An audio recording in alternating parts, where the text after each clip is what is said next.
حالتون باشه. خوش اومدید به پیج خودتون. من رابیا هستم و اینجا پیج من هستش و میخوایم با هم دیگه بریم امروز خیابونگردی رو داشته باشیم.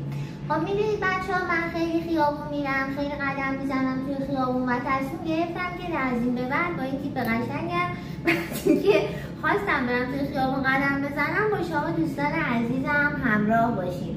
امروز میخوام برم به سمت خیابون سهروردی و خیابون سهروردی رو به سمت صدخنده حرکت داشته باشم.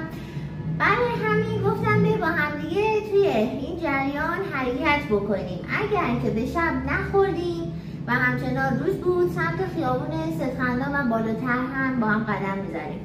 اگر که به شب خوردیم و نمیشد دیگه فیلم بگیریم، همینقدر یه مقدار خیابون سهروردی رو با هم دیگه گز میکنیم و میریم و انشالله که بهمون خوش بگذره و شما هم از این گزارش خیابونی که من دارم براتون میگیرم که ببینیم که چه شکلی خیابون رو با هم دیگه قدم میزنیم لذت ببرید. خود من که از قدم زدن توی خیابون خیلی لذت میبرم. حالا امیدوارم که شما هم تجربه خوبی داشته باشید. ببینیم که چه اتفاقاتی در پیشه. خب بچه‌ها ما اومدیم بیرون. چه هوای خوبیه. انقدر هوا خوبه که واقعا کاش زودتر میومدم بیرون. خیلی هوا مناسب، عالی. یعنی هوا مناسب کارهایی که نه در شأن منه، نه در شأن شما، نه در حد بقیه دوستان. ولی خب به هر جهت هوا خیلی خوبه. امروز با خودم چتر رو بردم به خاطر اینکه دیروز بارون شدیدی اومد و من خیس شدم توی خیابون. ولی امروز نمیدونم چرا بارون نمیاد. حالا شاید ما خیس هم شدیم، نمیدونم، معلوم نیستش. خب الان بعد یه ذره به شما هم خیابون رو نشون بدم. اصلا حواسم نبود، فقط داشتم خودم براتون صحبت میکردم. خب بچه ها ببینید این خیابون سهروردی که من خیلی عاشقشم. همیشه از این خیابون یه عالمه حس خوب میگیرم. تقریبا از وقتی که یادمه توی این خیابون من همیشه قدم میزدم.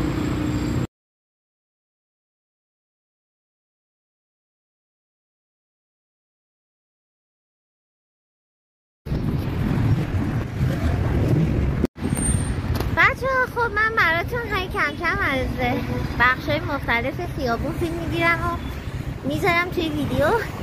ولی چه کار خوبی کردم با خودم چتر رو بردم. کم کم نمنم بارون داره آغاز میشه و فکر کنم قراره ما خیس بشیم. البته بارون اونجوری هم که فکر کنید هنوز قوی نشده، فقط در حد نمنمه. ولی خب به هر جهت همیشه احتیاط خیلی خوبه. به هر حال ما میخواستیم امروز ولاگ خوب بگیریم، برای همین حالا فکر نمی کنم ولی با چتر ولاگ خوب بشه. ولی خب حالا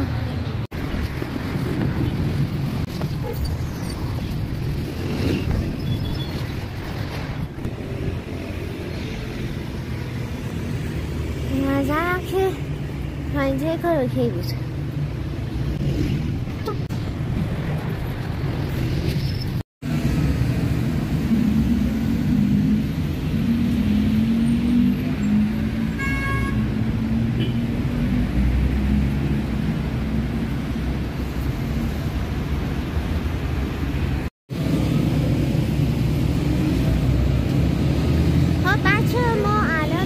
با هم دیگه سر چهارراه بهشتی که اگه اشتباه نکنم اسم قدیمش باید باشه تخت طاووس، اگر که درست بگم. من اسما رو همیشه قاطی میکنم. توی به یاد سپردن اسمها خیلی من خوب نیستم.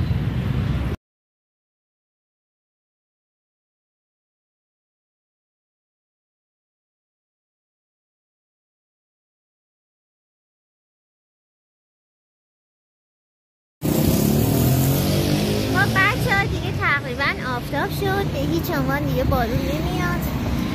یه نم بارونی زد، میخواست یه مقداری ما رو تهدید بکنه که ممکنه بارون بیاد و خیس بشیم. ولی خب این پشیمون شد و ما هم خیس نشدیم. ولی آسمون دارم نگاه میکنم اینم خیلی صافه.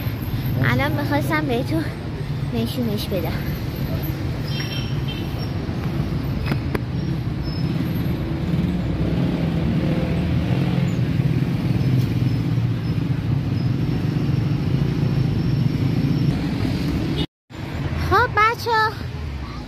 اینجا تقریبا دیگه میشه در واقع سر خیابون شهید عربعلی، خیابونی که به هر جهت من ازش خیلی خاطری دارم.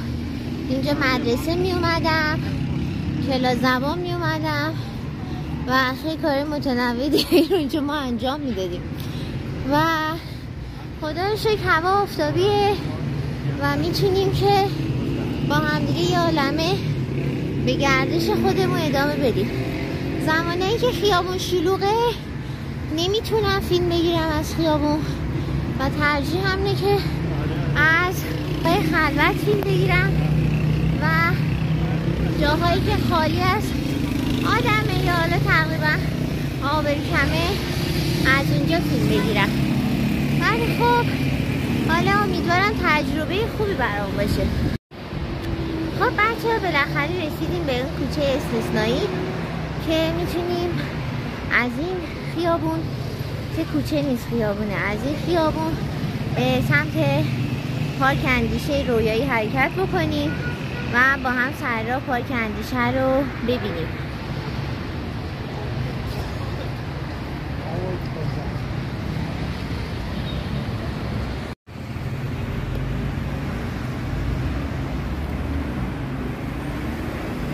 بچه همونطوری که در ادامه میبینید میخوام این چرخ و فلکه رو بهتون نشون بدم. از این چرخ و فلک ها که خیلی ما از بچگی سوار میشدیم اینجا داره، شبا میاد میچرخه.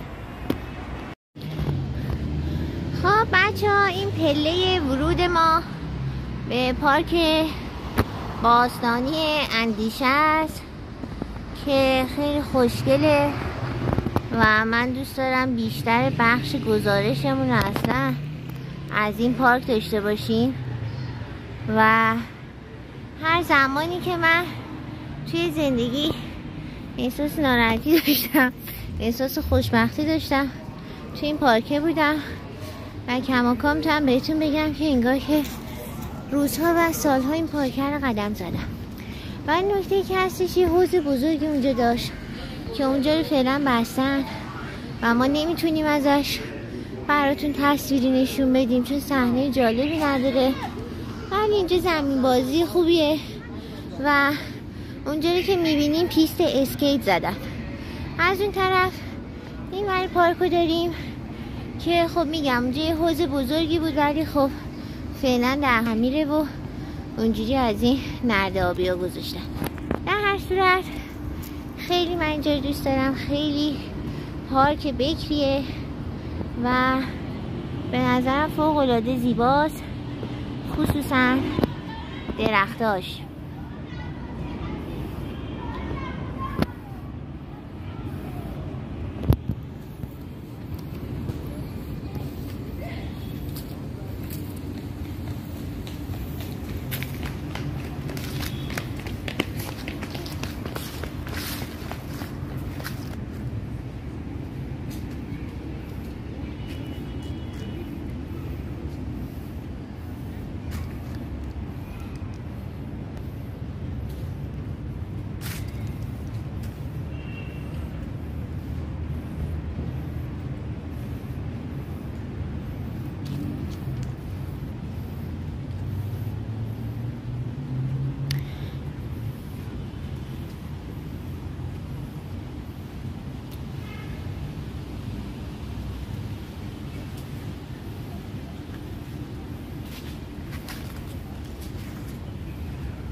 و خب اینجا داریم برگ‌های پاییزی استثنایی که هر چقدر به سمت زمستون نزدیک‌تر میشیم بیشتر این برگا زیاد میشه.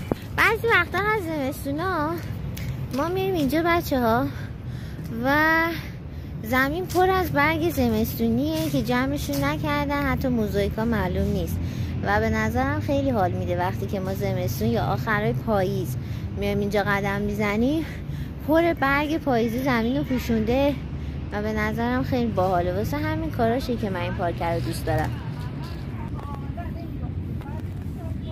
سلام پیشو جانم، سلام کن به دوربین. سلام سلام. خب بچه ها شما در یوتیوب منتشر شدید و از این به بعد گربه های ماندگار پارک اندیشه و مشهور در یوتیوب نامگذاری شدید. بیوتیفول ها.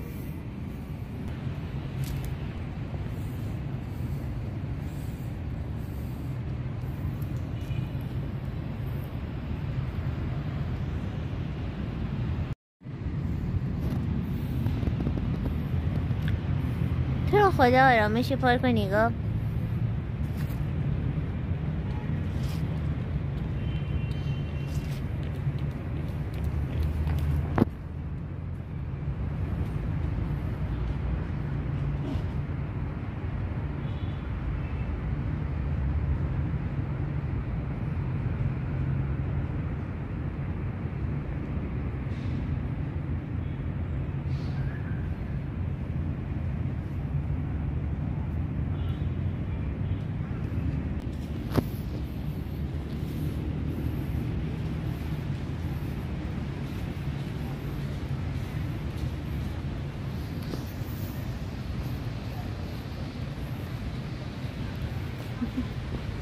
من عاشق اینم که از این تونله برم اون ور پارک.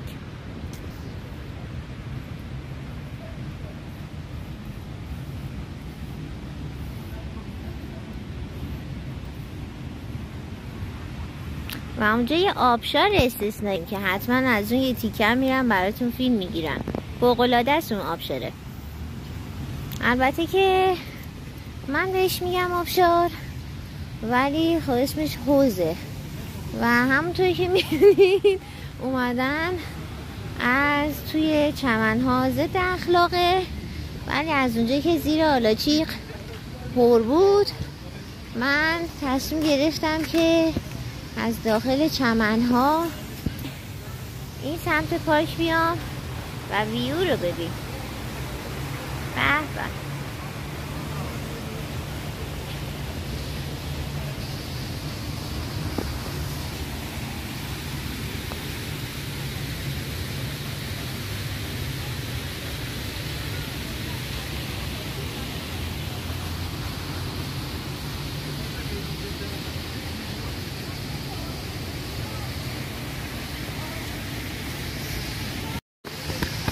تا همونطوری که می‌بینی اون تابلویی که اونجاست فرهنگ سرای پارک هسته.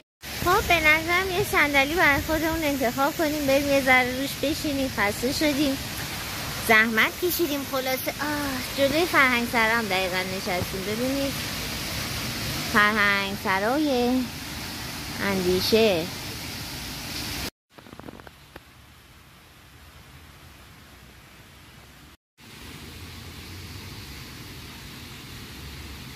بچه من عاشق این حوضم، یعنی هر زمانی که آب این حوضه باز نیست من یه عالمه ناراحتم.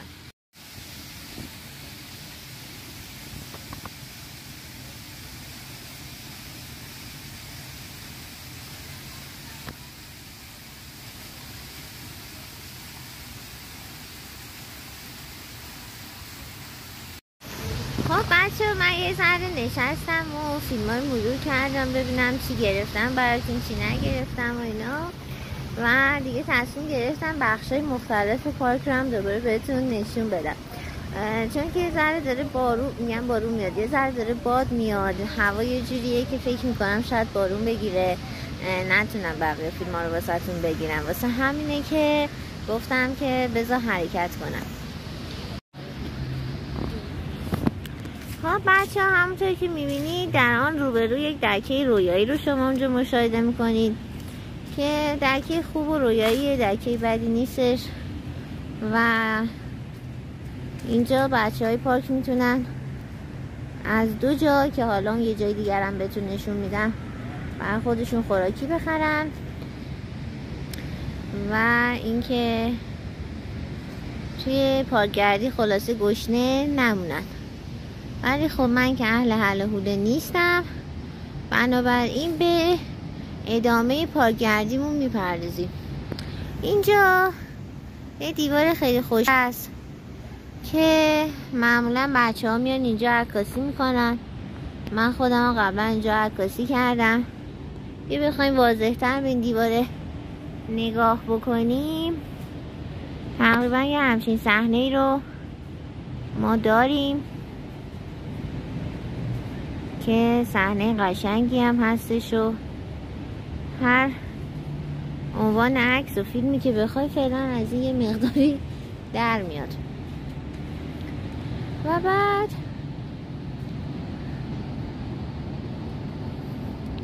اینجا به نظرم بکرترین جای پارکه و من یادم زمانی که ما می اومدیم اینجا هنرستان و دبیرستان و حتی دبستان، بچه ها بعد مدرسه شون رو میپیچیدن می اومدن اینجا و بچه ها به زبون خودشون به اینجا میگفتن لاو استریت.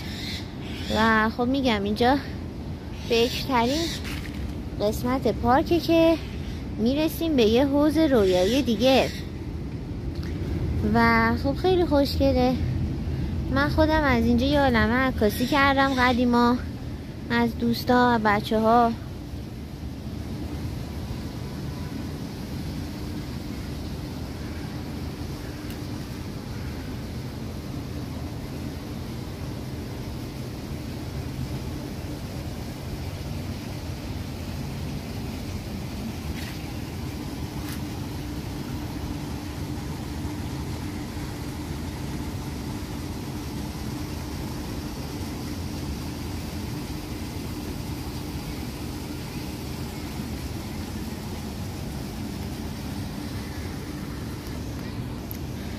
و خب یه فرهنگسرای دیگه هم اینجاست که به فرهنگسرای محله شهید قندی نیلوفر که من از این که خاطر خاصی ندارم، ولی خب چون میخوایم قسمت های پارک رو بهتون نشون بدیم براتون میگیرم.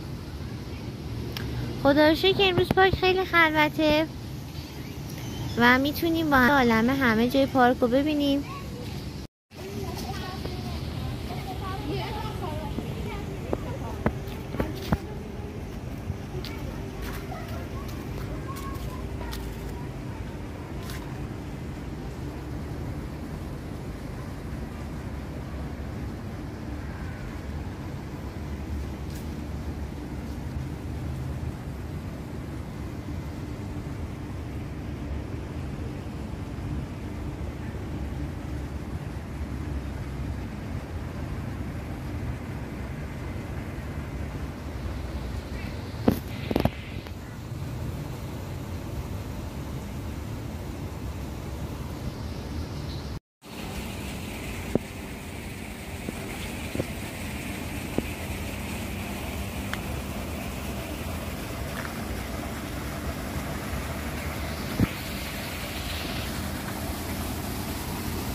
خیلی وقتا توی این حوزه یه تیکه ماهی هم پیدا میشه، ماهی قرمز، ولی الان دیگه همونطور که میبینیم پیدا نشده. احتمالاً اومدن ماهی ها رو برداشتن و بردن.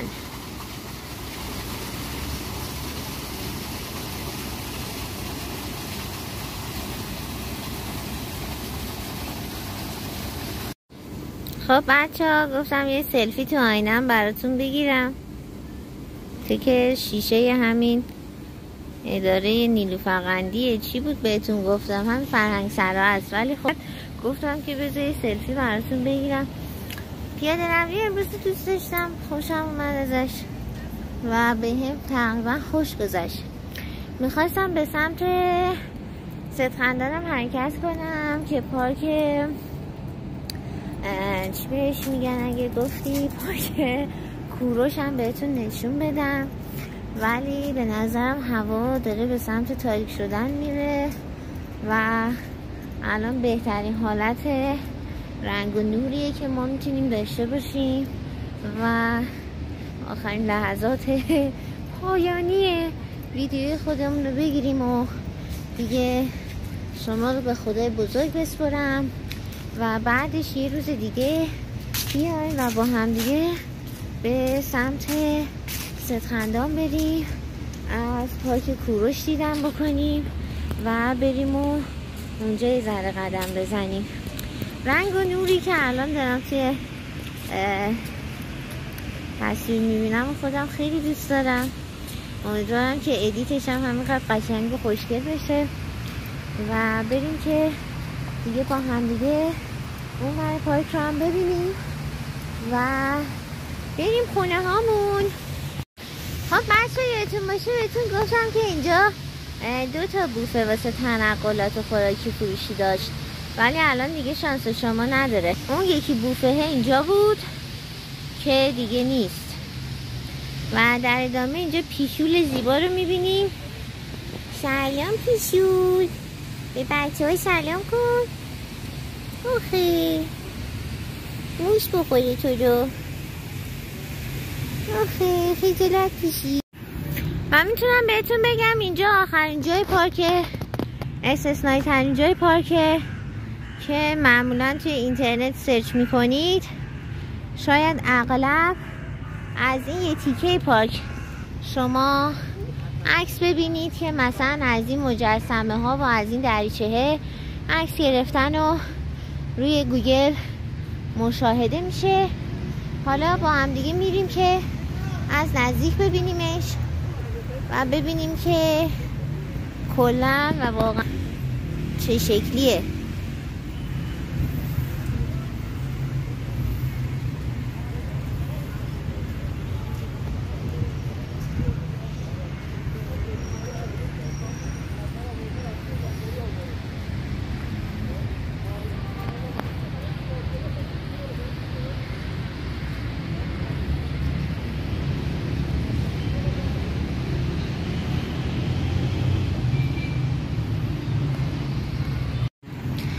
خب رسیدیم به این یه تیکه پارک که اینجا هم همیشه و معمولا میان بازی میکنن، ولی خب الان چون سرده و بارونیه هیچ کسی نیومده و ما بالاخره امروز اومدیم با هم دیگه دورامون رو زدیم، قدمامون رو زدیم و هوا داره به سمت تاریک شدن میره و خیلی دوست داشتم از پاساژ اندیشه یا مثلا خیابونم براتون دوباره از اون سمتش که یه مقداری حالا خوراکی فروشی ها هست و جای مشهورش تقریبا محسوب میشه براتون ویدیو بگیرم، ولی خب به هر حال دیگه هوا داره تاریک میشه. من از اون سمت حرکت میکنم، اگر که تا موقع که من رسیدم اونجا یه نم هم نزد یه فیلم کوتاهی هم از اونجا براتون میگیرم. خب بچه امیدوارم که خیلی بهتون خوش گذشته باشه. به من که خیلی خوش گذشت. کاش طبع هوا رو هم میتونستم بهتون از طریق فیلم انتقال بدم که چقدر هوا خوب بود و من چقدر لذت بردم و اینکه همونطور که میبینید درخت‌ها رو پشت سر من میبینید وسوسه انگیزه و اینکه اگر که تونستم براتون یه فیلمی میگیرم از اونجا و دیگه لذتش رو ببرین. خیلی دوستتون دارم، عاشقتونم. اگه از این ویدیو لذت بردید حتما لایک کنین، کامنت بزنین، سابسکرایب یادتون نره، زنگوله کنار دکمه سابسکرایب رو بزنید که وقتی ما ویدیو میذاریم شما ببینید و نظرات خودتون رو برام بنویسید.